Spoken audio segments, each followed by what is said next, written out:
Good afternoon, ladies and gentlemen. We have an even buzzier crowd than usual, as befits our semi-annual Global Economic Prospects meeting. You'll all be excited to know I just tweeted the fact that we are underway. Welcome back to the Peterson Institute for International Economics. I'm Adam Posen, the president of the Institute. And it's my pleasure to have so many friends and stakeholders of the Institute, and for that matter of the global economy, with us today for our semi-annual Global Economic Prospects meeting. The real stars of the show are, of course, Dave Stockton, Arvind Subramanian, and Nicholas Lardy, and we'll be getting to their presentations shortly. Excuse me. But as I was trained to do by Fred Bergson, never let a moment go without reminding people just how valuable we are. So I want to remind you, as I am now wont to do, before you read the WEO, listen to PIIE. In other words, every 6 months, the IMF and the OECD and all them official types trot out their forecasts, and they're all very good and nice. But we hold ours a week ahead in both the fall and the spring, and we're now delighted to have Dave Stockton, who I'll introduce in a moment, leading this charge of all our forecasting efforts and bringing together our knowledge, some of which is not exactly model-based forecast numbers, but bringing it into something where we hope we can say something useful about the U.S. basically every 6 months, usually about China with Nick Lardy, not always, and then a rotating chair or two of our other fellows. Today we're very lucky to have Arvind Subramanian talking about the emerging markets turmoil, and specifically about India, where he's been a leading public figure. I think the turnout today and the number of people watching online, this event speaks for itself, but just to rub it in, let's see, there we go. We usually get things right. So we had our last one of these April 1st, April Fool's Day, as Dave modestly said, but we weren't fooling anybody. Dave, Jacob Kierkegaard, and Barbara Kochwar at that point made some, I think, very useful, important calls. Dave, in particular, had suggested that the Fed was going to, I think the image you used was a football image. They were going to keep running until they were fully across the goal line. Something my New England Patriots could learn from. And that with unemployment to be where he forecast it to be, the Fed would be slow to tighten, and he and Joe Gagnon were right in leaning against the wind that tapering was a done deal. Jacob Kierkegaard, who many of you know, is our delightful and always inspiring lead person on Europe and the European crisis, made the call that now, in retrospect, looks easy, but at the time was very contentious, that Cyprus and Italy were not going to fall apart and were not going to spill over into financial crisis reemerging in the euro area, and he was right. Of course, Jacob keeps saying that and keeps being right, and maybe someday it won't be, but to give him credit, he stood up when people were losing their heads about Cyprus. And I think he said to me that he now expects Mr. Letta to win the confidence vote in Italy. So keep your eye on our blog, where Jacob contributes regularly on Europe. Finally, I want to point out, I don't know if she's in the room, because I gave her something else to do, Barbara Kochwar, who is doing work on Latin America for us, and did a really stimulating presentation 6 months ago about how Latin America is really dividing into two camps, a very clearly state-oriented model, set of models, and a very much more market-oriented, not just Chile one and Venezuela the other, but the whole range of Latin American economies. And she pointed out, a little ahead of the curve, that Brazil's fundamentals were a lot shakier than people thought. And that, again, all three of these calls look pretty good so far. And we'll hope for more of the same today's presentations.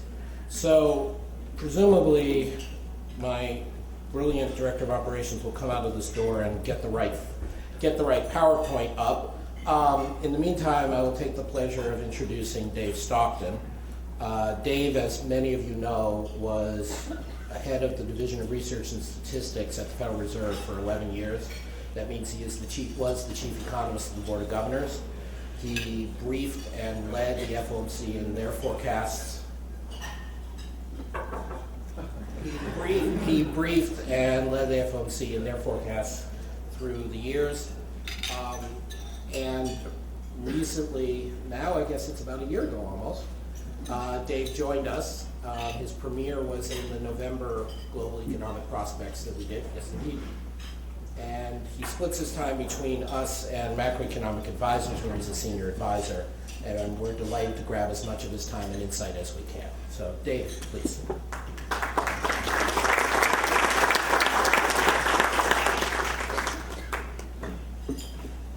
Thank you, Adam.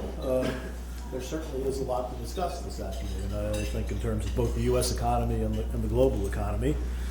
I've characterized the U.S. economy as still struggling to achieve escape velocity.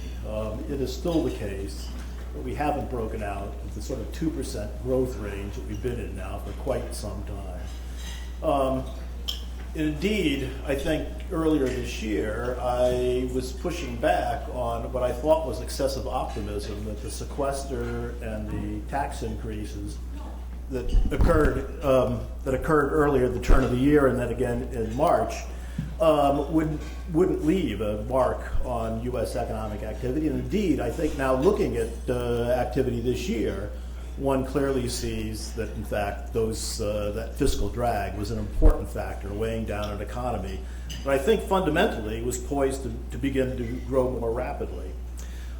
Since the April forecast, we've had a new set of headwinds, and they've all come from Washington. And I think that's both certainly on the fiscal side, and I think to some degree on the monetary side as well. So since April, I've been revised down my forecast to show slower growth and lower inflation. I think one factor clearly was that the fiscal policy was weighing at least as heavily on the economy as I thought, and there was less momentum coming into the year than many thought. But in addition, I think the Fed's premature talk of tapering in the spring resulted in some tightening of financial conditions that in fact has been counterproductive and has been a factor weighing on activity this year as well. The delay of tapering a couple of weeks ago certainly helped ease financial conditions a little bit from where they had been, but we're still not back to where we were in April. This forecast, by the way, I should note, incorporates an assumption of a one-week government shutdown that has the effect of rounding down this year's growth by about a tenth and rounding up next year's growth by about a tenth. I'll talk a little bit more about that assumption and the risks associated with that assumption in a few moments. Despite the fact that I have revised down the growth of GDP for this year and next, I also have a lower unemployment rate in this forecast than in the last one, but that isn't because of good news about the labor market. In fact, it is news about continued weakness in labor force participation that I think is masking a certain significant weakness still in U.S. labor markets. Inflation, I think, also is probably an underappreciated piece of news about the economy thus far this year. It has moved down even further and is now well below the Federal Reserve's 2% inflation objective. All that said, the basic contours of this forecast are still pretty much the same as they were 6 months ago. An expectation that there will be some acceleration of activity and that inflation will gradually move back towards its objective, but now at a weaker rate and with lower inflation previously. The foreign outlook has also presented some rather significant cross currents, with the picture brightening for the major advanced economies, at least many of the major advanced economies, but dimming for the emerging markets. For the euro area, the recession appears to be ending, but the recovery is still likely to be slow. And I think I completely agree. Adam's characterization last November of policy having put both a floor and a ceiling to growth still looks to be the right story here. And while much has been made of the end of the recession, meaning that growth went from a modest negative to a modest positive, that really is, I think, not a meaningful change in economic outlook. In the UK, the expansion looks like it's gaining traction. Exports stronger, more housing, more consumption. I think the odds are that, in fact, with concerted application of monetary accommodation, they will see some acceleration. Japan this year, the first two arrows look to have been successful on the monetary and fiscal side at lifting growth some. I'm anticipating that there will be a combination of a consumption tax increase offset to some degree by additional fiscal stimulus measures, but not by enough to preserve growth at this year's 2% rate. So a little bit of a hit, but not anything that will derail an ongoing expansion in Japan. And then the emerging markets that Arvind and Nick will be discussing, I think we have two examples of contrasting developments where China, I think, growth is still likely and going to be, but a bit more slower. Risks are accumulating to the downside, but China, as Nick is going to talk about, is much more of an indigenous slowdown. In Arvind's case, and in India and many of the other emerging market economies, I think we've moved on to a slower growth track. There has been fallout from the Fed's talk of tapering in terms of its effects on capital flows, and I think that is likely to be lasting for at least some time now. From a parochial perspective, I think adding this all up in terms of the global outlook, I think net exports look to be likely to be a neutral factor for growth this year, but be a modest drag in 2014 and 15. It is still the case that the forecast that I'm showing of an acceleration in activity in the U.S. economy hinges very importantly on a waning of the fiscal drag. As you can see by the bars, the drag this year I'd estimate at 1 3/4 percentage point. I think we'll have about a 0.5 percentage point drag next year. Again, this assumes sequestration remains in place.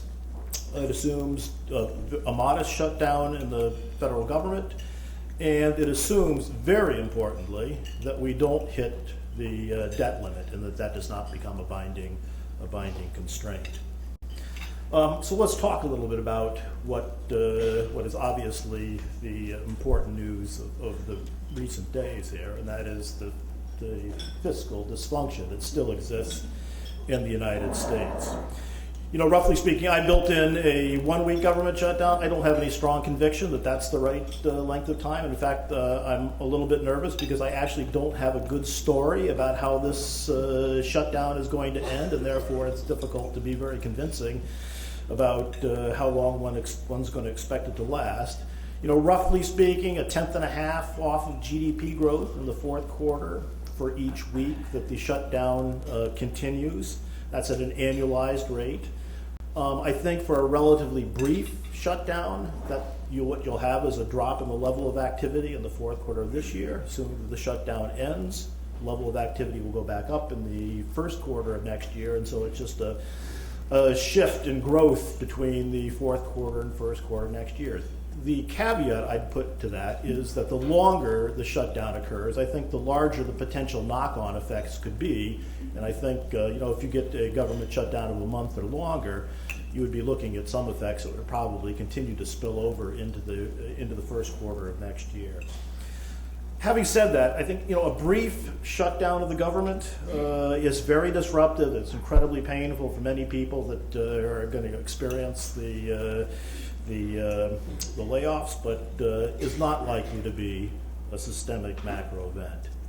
But now let's turn to the debt ceiling, because there I think there are some very, very significant issues. I'm quite concerned actually about listening to the discussion about the debt ceiling, that it's always couched in terms of risking the full faith and credit of the United States, which is true. It makes it sound more a matter of honor and maybe sometimes a concern about the financial market effects. But first and foremost, if in fact we have a binding debt limit, this is going to be a very major, immediate, substantial fiscal contraction. So we're running a deficit currently of about 3.5% of GDP. Having a binding debt limit is like moving immediately to a balanced budget. So you're going to get an immediate, very sharp fiscal contraction in economic activity, which of very significant macroeconomic dimensions.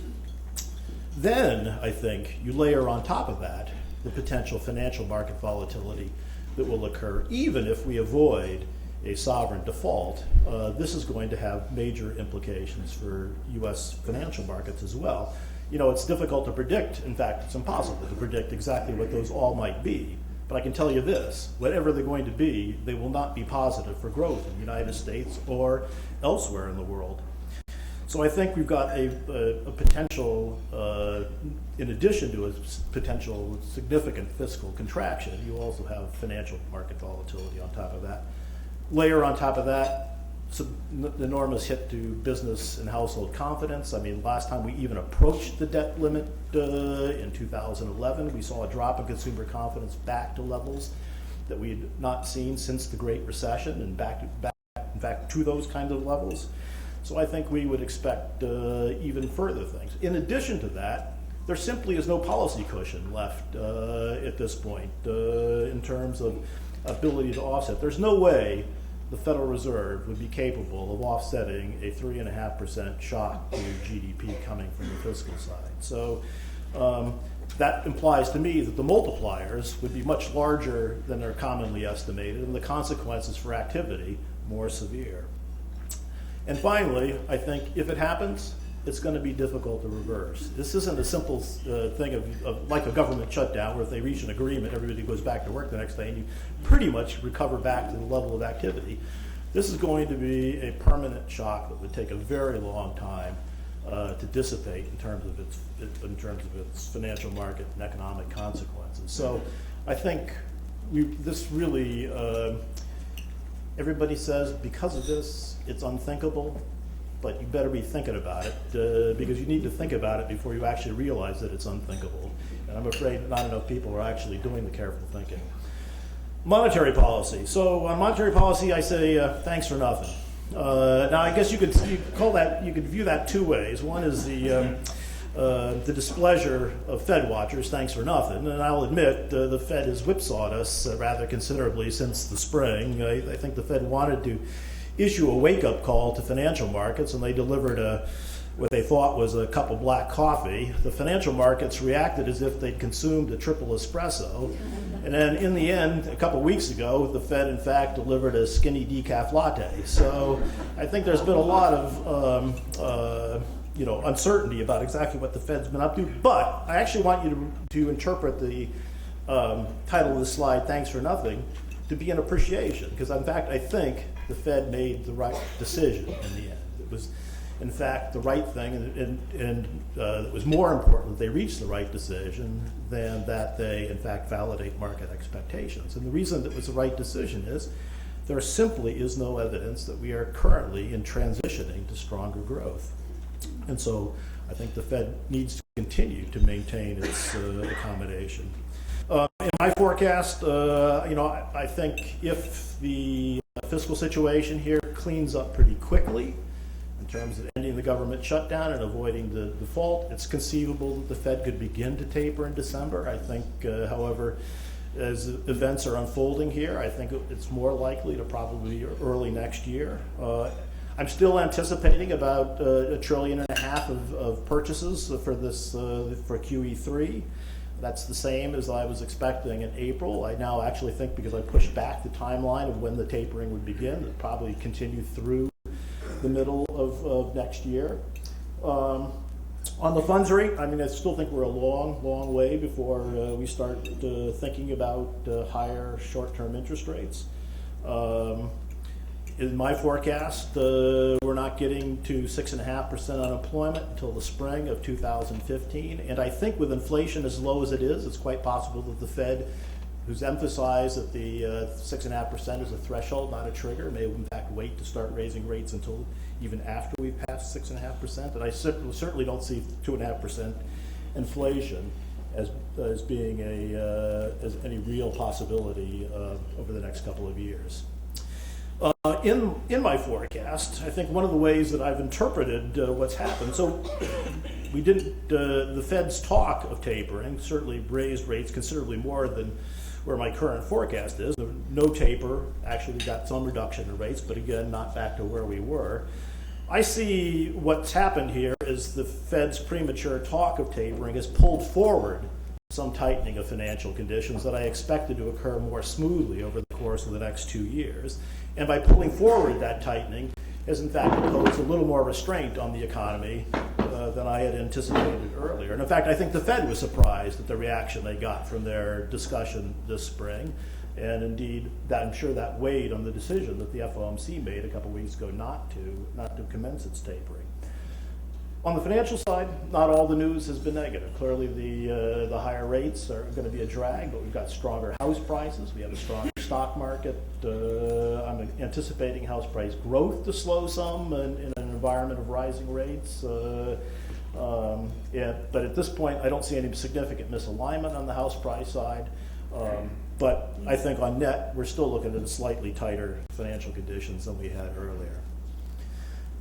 Another positive factor in the economic outlook is credit. I think we're now starting to see clear signs. And I've done this slide for commercial industrial loans to small firms, and this is the Federal Reserve's Senior Loan Officer Survey, and you can see that there has been some progressive loosening of standards. I would say there's been easing, but not easy credit conditions for small firms. And the reason that this was important is large firms have not had difficulty finding access to credit. Obviously, they're sitting on big piles of cash, and they have relatively low-cost external financing, so that hasn't been an issue.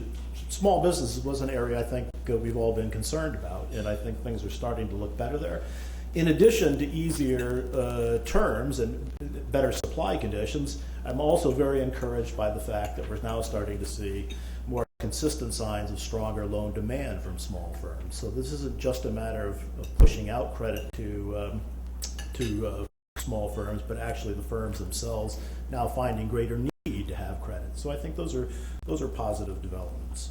One of the areas where higher rates are likely to take a bite is housing, but I still remain pretty optimistic about the outlook for housing. I think the higher 50 basis point higher mortgage interest rates that we've had are probably going to take about 100,000 units off construction going forward or thereabouts, but it hasn't fundamentally derailed the housing recovery. The rate increases just haven't been large enough. And I think it's a good sign. On the right-hand side, you can see home builder sentiment that home builders continue to see a fairly robust market, have not grown increasingly concerned about the effect of higher rates at this point. We have seen some softening of sales. I think it's obviously something that's going to need to be monitored, because this is one of the few areas where one can actually see the traction that monetary policy has on the economy at this point. We're also seeing some improvement in business conditions that I think bodes well for the economy going forward.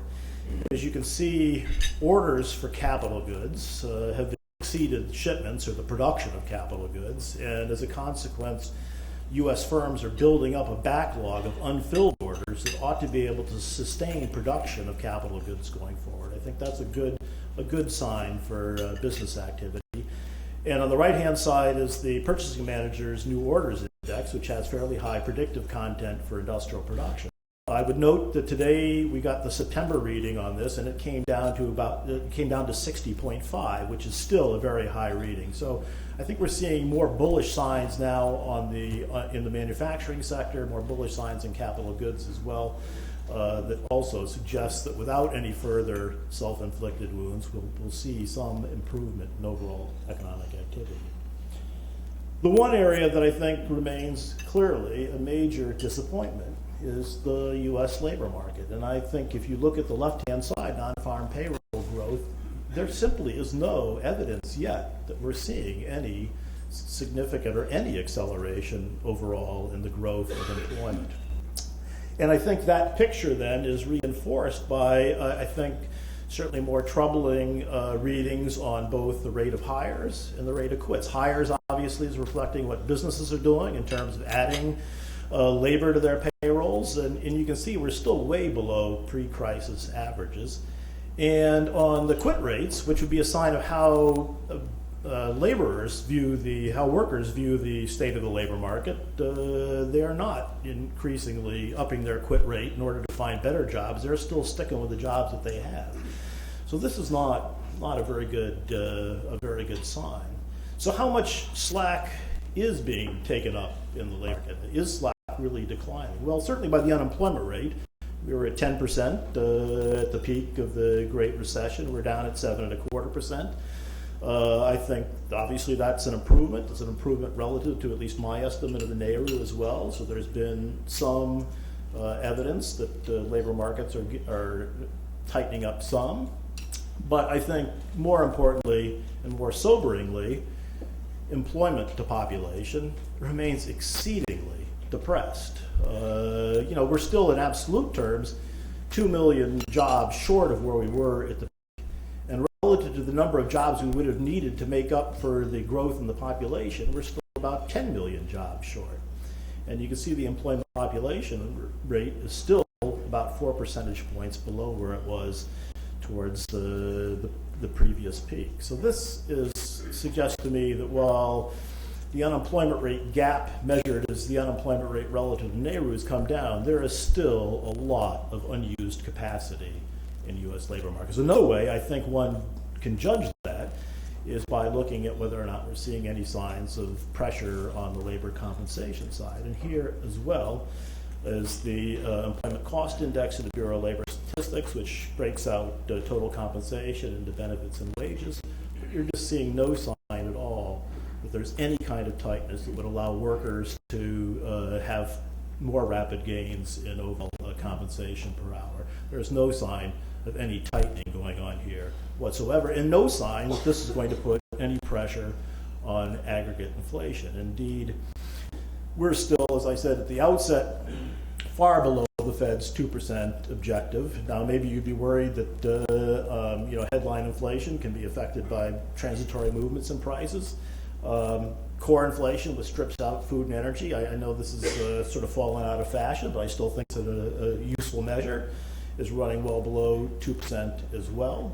And if you're skeptical about taking up food and energy, as my mother always is, that says that's not the right way to think about inflation, I've tried to teach her about the Dallas Fed trimmed mean, which is a bit more challenging, but in the end I think maybe a bit more satisfying for her. It throws out the outliers on the large price changes on the upside, large changes on the downside, and averages what's left in between. But the basic message here is all these measures are suggesting that there is very low inflation in the system. And indeed, as I said in April, there is no inflation problem.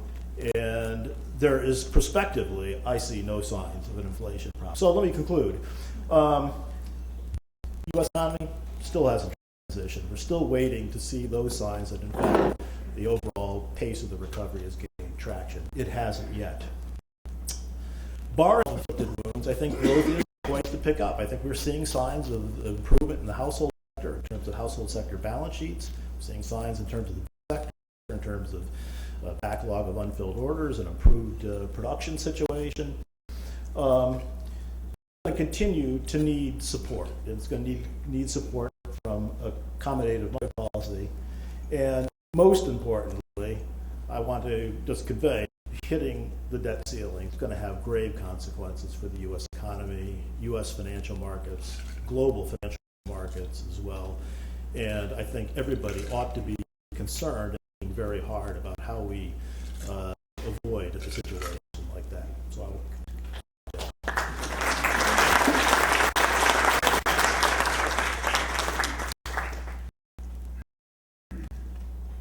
Thank you so much, Dave. As is our usual format, we will have Dave, Arvind, and Nick come up after all three presentations to take questions and comments from the audience. Before I introduce Arvind, let me just, if I could, just further underline 2 points from what Dave said. First, there was his very chilling set of charts on the functionality of the U.S. labor market, including the JOLTS data on hires and fires, or quits and hires, as well as the participation data. This is something Dave has been out in front on, but a number of the Institute have been talking about for a few years now. This is not so much an advertisement, it's just a point of how seriously we take this. November 5th, we're going to be doing a mini conference here at the Institute on looking at the U.S. labor market changes in international perspective, supported by the Aranda Foundation, Jacob Kierkegaard, Thomas Hellebrand, and one of our non-resident senior fellows, Danny Blanchflower from Dartmouth, will be all here, and a special surprise guest to be named later. But joking aside, there's one takeaway you should remember that builds on what Dave said, and it's something Jacob always points out. This is not only a time series unprecedented that the U.S. participation rate went down and stayed down. This is cross-sectionally unprecedented. In other words, after decades in which the U.S. had the best participation rate of most rich economies, now the U.S. is moving in the wrong direction. At the same time, even supposedly sclerotic Europe is moving in the right direction. This is a very big deal. So if you'll get your invitations. I hope you'll join us for what will be a depressing but I hope important call to action on November 5th. Second, I would be remiss if I didn't do something similar in putting out Dave's point about the debt ceiling. This is again something that when you put it in international perspective is truly unprecedented. For the world's leading economy, the world's largest economy, in a time not of bankrupting wars, in a time not of overt financial crisis, in a time of not of constitutional instability, thank God, to voluntarily talk about defaulting on debt is absolutely unprecedented.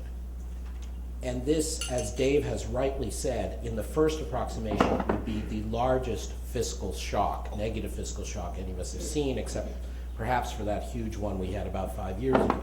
But there, as Dave rightly said, it was offset by other things in the global economy, and most importantly, it was offset because there was lots of room for monetary policy to move.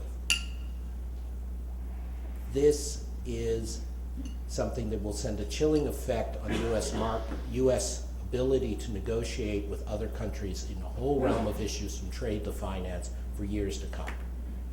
This is the talking point with which, putting it in very quotidian Washington terms, this is the talking point with which every negotiator, every IMF program, every trade round will begin. How can we trust you people if you can't even manage your own bloody budget?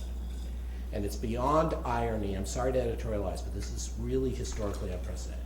It is beyond irony for some of the very people who said that government is the problem with the U.S. economy to be withdrawing government to kill what Dave has pointed out would have been a fine private sector recovery at this point.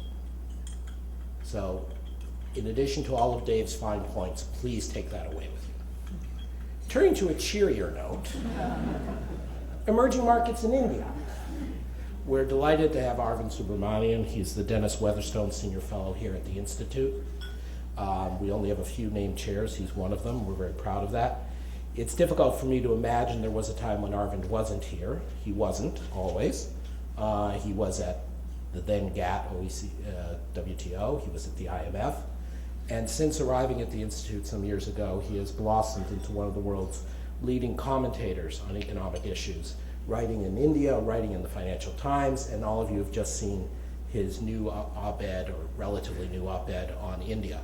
To get an op-ed on India in the New York Times and get it read means he had something very important to say, and he said it well. And I think we don't focus on op-eds here, we focus on the research, but I think it represents just how pointed and influential Arvind has been both here and in India. We're delighted that he's co-helming with Fred Bergston our project on U.S.-India FTA with the U.S.-India Business Council.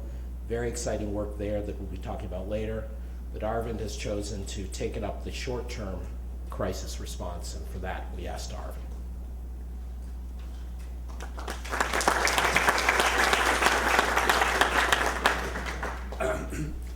Thanks, Adam, for unusually overly generous words. So I have what one might call a dual mandate here today. Speak about emerging markets and about India, related but distinct as well. And as you will discover, those of you who think that this is an external event actually don't know this is really a continuation of a war by other means between us at the Institute.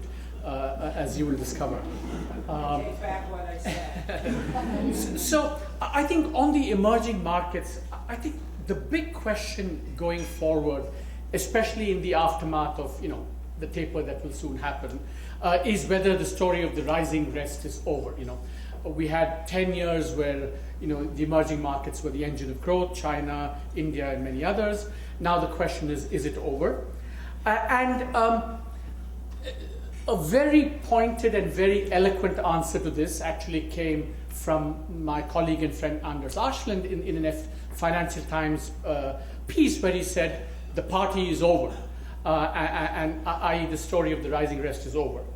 And that's based on what I think is seen as a fundamental change in that the external environment facing emerging market countries has taken a dramatic turn for the worse in two distinct ways. The era of high commodity prices is over, the era of cheap credit is over, and ergo, Anders argues, we're in for very depressing times for emerging markets going forward. And I'm going to try and argue that this view is slightly misleading, at least exaggerated. But before we see what's going on, we need to understand what this rising rest story was all about. And we have to step back and take a slightly longer term perspective on this. And this is what I call convergence with a vengeance. And that's with a vengeance. I've turned it off. How do I point to the point? Oh, we can't point. Okay, I didn't know that. Okay. Okay. And essentially what you see is that in the last 10, 15 years, more countries than ever before started growing faster than the United States, and that's why catching up. And they've been doing it at a much faster pace than ever before. 1870 to 1960, barely 5% of countries grew faster, and they grew, barely faster than the United States. And in the last 10 years, and indeed even after the crisis, the Lehman crisis, nearly 85% of the world is growing faster than the US, and at a really rapid pace, 3% per capita GDP faster than the US. So the question is this fundamental story over or not? Now remember, Anders's point is that the two big external drivers have changed. One, commodities, and two, the cheap credit cycle. Now, I think Anders's view, I would argue, is a little bit exaggerated because the relationship between external factors and growth, at least over the medium term, is fundamentally misunderstood. Take commodities, for example, favorable commodity prices. Even if you think that this is very important for growth, which I will argue isn't, less than half the non-OECD countries are net exporters of primary commodities. So, and therefore it's not surprising that the relationship between growth on the vertical axis and the change in the terms of trade is basically not very strong. So over longer periods of time, these things don't make that much of a difference. And ask yourself why.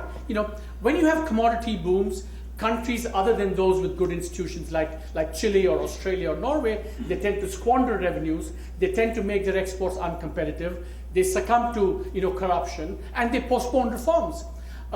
Putin, I would argue, is a much bigger economic drag on Russia when commodity prices are high than when commodity prices are low. So I think fundamentally, therefore, if commodity prices turn down, it's no bad thing for medium-term growth for developing countries. Second, the easy liquidity story.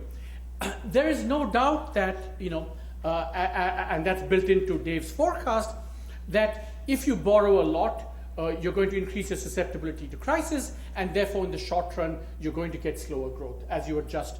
Here, this is a picture of, on the y-axis is the change in the exchange rate between peak and trough in the recent turmoil in emerging markets, and the current account on the x-axis. And it is the case that countries that borrowed much more, reflected in higher current account deficits, in fact, have experienced greater crisis and turbulence, and therefore a greater drag on growth in the short run. But again, here, don't mix the short run with the long run. Easy liquidity fuels growth booms, but you have to pay the price. The day of reckoning inevitably arises, and as countries, as capital withdraws, you get much sharper growth slowdowns in countries that have borrowed a hell of a lot. That's why, in a recent book that, Olivier Jean, John Williamson, and I did for the Peterson Institute, what you find is that over the medium term, so averaging over booms and busts, growth on the y-axis has virtually nothing to do with flows of capital in the long run, which is on the x-axis. That relationship is utterly flat. Again, therefore, lamenting the era of cheap commodity, high commodity prices or easy liquidity is to lament the unlament worthy. These are not things that are going to affect the medium term. Now, the other important point I would make is that the improving economic performance that we saw, the rising, what I call the convergence with a vengeance, actually predates the cheap commodity and cheap credit cycle, or high commodity and cheap credit cycles. This is a chart from my book on China. What you find is that, this is the number of countries who started growing faster than the United States. It's also true of the pace at which they grew faster. The uptick in performance happens around the early to mid 1990s, well before this cheap commodity, the cheap credit and commodity price cycle turns. So clearly countries started doing something right well before the external environment turned favorable. So my bottom line is that, yes, in the short term, consistent with Dave's forecast, there will be slower growth in some of the BRICS. Perhaps in the medium term, countries like India will also grow slower, which I'll come to you in a second, but not because of commodity and price cycles, because of extraneous reasons.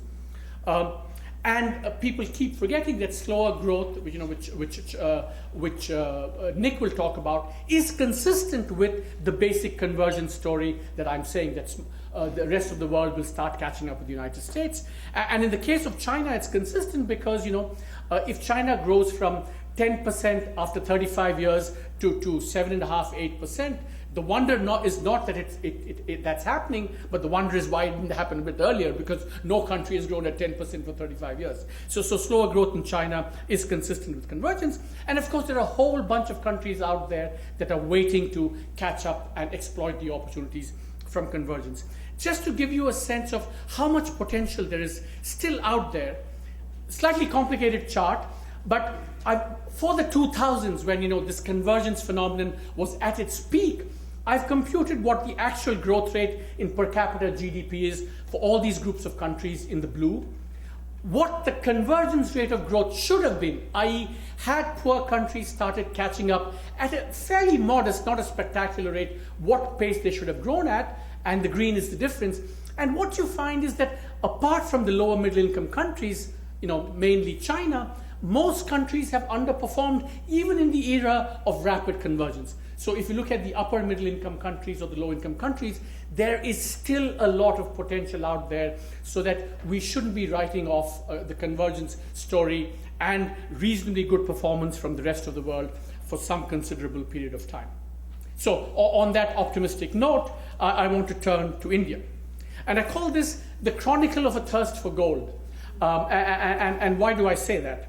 So, as I argued in my New York Times piece, of course there are external factors, the taper and the withdrawal of capital, that was one of the causes for the current downturn in India. But, there are two basic fundamental forces at work, which I think India will have to contend with. One is the macroeconomic vulnerability of the boom years. I think that's at the heart of India's, macro problems, and I'll talk about that in a second. And I think there is a kind of more bigger structural problem as well, is that, the deceleration in growth that we've seen in the last about 8 to 10 quarters, whether that, reflects something much more fundamental, i.e. the development model itself running out of steam. I think there's an interesting parallel, which, we can talk about later, between, the Chinese model, investment model running out of steam, and the Indian high-skilled based model also running out of steam. There's some interesting parallels here, which, we can talk about later. So there are a lot of, wise old geezers in this audience, and those geezers will tell you that in a crisis, follow the locals, see what the locals are doing, not what the foreigners are doing. And that has proved to be so correct in the case of India as well, but in a very unusual way. So this is a chart which shows, the red bar is gold imports and the blue bars are the current account deficits. It's uncanny. There's almost a near perfect correlation between gold imports and current account deficits. Remember that the proximate cause of India's recent troubles has been a widening current account deficit that today is about 5% of GDP. And gold imports seem to account for a big share of current account deficits. And in a way, the old saw about following the locals is correct, because what has been happening is that in Latin America, people the domestics used to ship out gold through financial means. In India, it just takes a different form. They just buy a lot of gold, and this is not just the rich Indians taking it out, but this is kind of middle class India. In some ways, you could call this the revenge of middle class India against the populism of this government in power. So, rising correlation between gold and current account deficits. Now, when you look at what's happening to the Indian macroeconomic situation, there's one thing which I had actually missed, which in a sense gave me a clue to what's going on, of course, ex post facto. And there is a fundamental puzzle about what happened in India. Now, and that is that when growth started slowing, current account deficits started rising. And that's exactly the opposite of what should be happening, because normally it's the investment position that drives current accounts. So if you grow very rapidly, investment exceeds savings, you get deficits, and when growth slows down, you get the converse. But in India, so the blue bar is growth, and the red bar is the current account deficit. And now for some pizzazz, which is a kind of challenge to Nick Lardy to upgrade his technological game, you see that growth starts coming down in this, and you see at the same time current account deficits start rising. So why was this happening? How do you explain this? And I think part of the explanation is what I was talking about earlier, is that India actually over the last 4 to 5 years has had very high inflation. Double digit of retail for most of this time. And what you see therefore is inflation going up and household financial savings coming down. And in turn, household financial savings reflect imports of gold. So in a sense, what's been happening is that domestics have been buying gold because of high inflation, negative returns on normal financial instruments, and therefore, and combine that with uncertainty, and you find that despite lower growth, when savings should have actually been rising or dropping slower than investment, we've seen this huge rundown in savings via gold imports. Now, that begs the question, why did we get inflation in India? And it seems to be the case that the reason we got inflation was because of high fiscal deficits combined with easy monetary accommodation. So here's a chart. The red line is the government deficit, overall government deficit, and it's remained at it's hovering around 4 to 10% in a period of very, very rapid growth. So that's the puzzle. So India was growing very rapidly. You should have seen government deficits and primary deficits come down very rapidly. Because remember, during this period, this is kind of Bill Klein's fantasy scenario. Real growth rates far exceeding real interest rates, so that deficits should have come down sharply, when in fact it didn't. And we had this situation. And of course, we had easy accommodation of this. Despite high inflation, we had negative real policy rates. So there was high deficits accommodated by easy fiscal policy. That in turn begs the question, why did we have high fiscal deficits? And part of the reason, of course, is that after 2009, this government started favoring the agricultural sector via high agricultural prices, employment guarantee programs. We've had rural agricultural wage inflation in double digits, and that's kind of directly pushed up inflation, and also indirectly via higher aggregate demand, of course. But of course, then the question is that, well, what were the monetary authorities doing? Why didn't they, squeeze out inflation and take on the politicians? And I think there the argument has to be that, the social consensus in favor of low inflation broke down. Our finance minister, Mr. Chidambaram, was here about 3-4 years ago, and he said the iron law of Indian politics is that if you have inflation greater than 5%, you lose elections. Well, that went out of the window in the last couple of years. And so the question is that why did that happen? And I think it's because of a complex political calculation where the agricultural sector has become much more important. People. I mean, I think the population wants growth and favors, and therefore a combination of all these reasons has led to sustained high inflation without the kind of political backlash that we would have expected several years ago. Last point about the development model running out of steam. Manufacturing was never significant in India, and you look at manufacturing in India, the dark line. At the peak was about 17.3%. China, on average, in the golden era, about 35%. So manufacturing was never very, very strong. And of course, in the recent period, it's come down very sharply as well. And similarly, the IT model is also running out of steam. This is exports of services. So what do I conclude? Going forward, there has to be serious fiscal adjustment, reducing subsidies and implementing the new goods and services tax. Much more governance and regulatory reform to boost infrastructure and manufacturing. Whether these will happen, we will have to wait for the elections until next year to find answers to these questions. Thank you.